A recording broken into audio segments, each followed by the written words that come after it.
Hey, what's going on, guys? It's Stan, and I'm back again to talk about some more Magic the Gathering old school killer decks. Now, the deck I want to talk about this time is number 8 in the most dominating decks of the old school. This is the Bazaar Reanimator deck. One of my favorite deck strategies, by the way.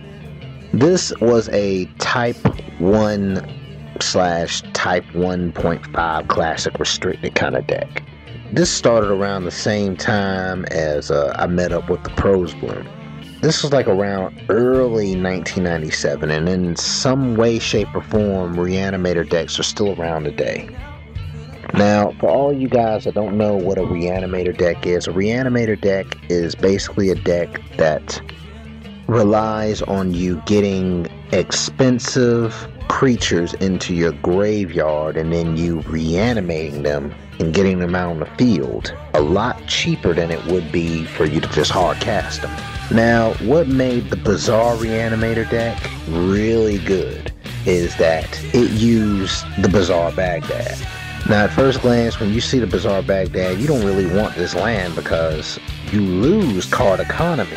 That is the idea with this deck. You want to lose. Hopefully, the cards that you lose are creatures that you can get into your graveyard that you can reanimate later. Early on, it lets you get enough creatures in your graveyard to begin recursion of the Ashton Ghouls and the Nether Shadows. Oh man, these creatures were horrible. Meanwhile, you got those cheap animate deads and you got shallow graves, which allow you to bring back a lot of big nasty creatures like the Crimson Hellkite or the Deep Spawn. It's not very uncommon for you to get a second turn Nicobolas. Now that's early in the game, getting all these nasty creatures onto the field early. Later in the game, the Bazaars can be used to give you a card advantage. Well, you can return the Krovikian Horde to your hand and continually discard it with the Bazaar to draw more cards. This deck strategy makes it painlessly easy for you to ping your opponent to death using the Krovikian Horde as well.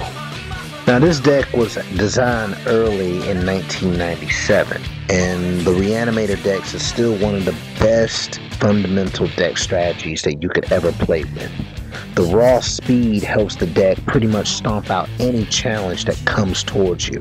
And in longer, more stretched out games, a lot of decks aren't able to stand up against the Bazaar Shadow Ghoul combo.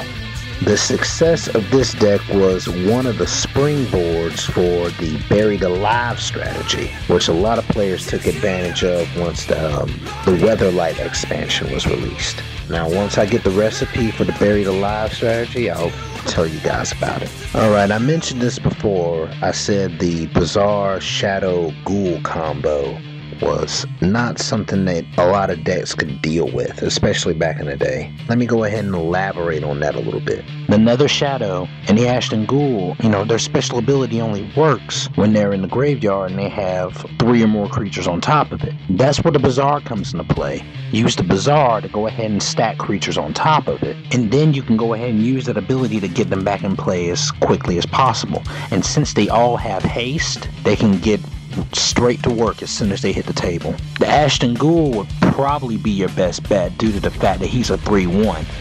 Biggest weakness to the Bazaar Reanimator deck?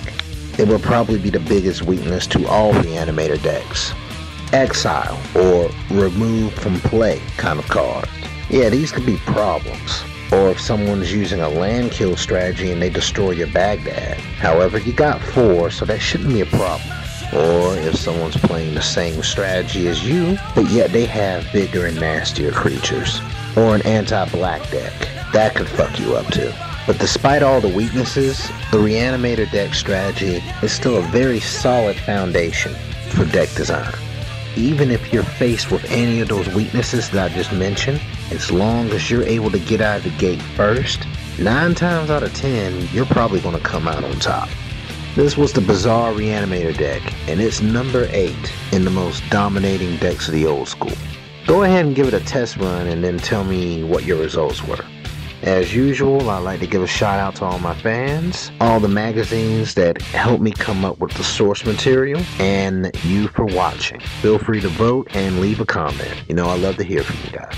Alright, I'm Stan. That's all for now.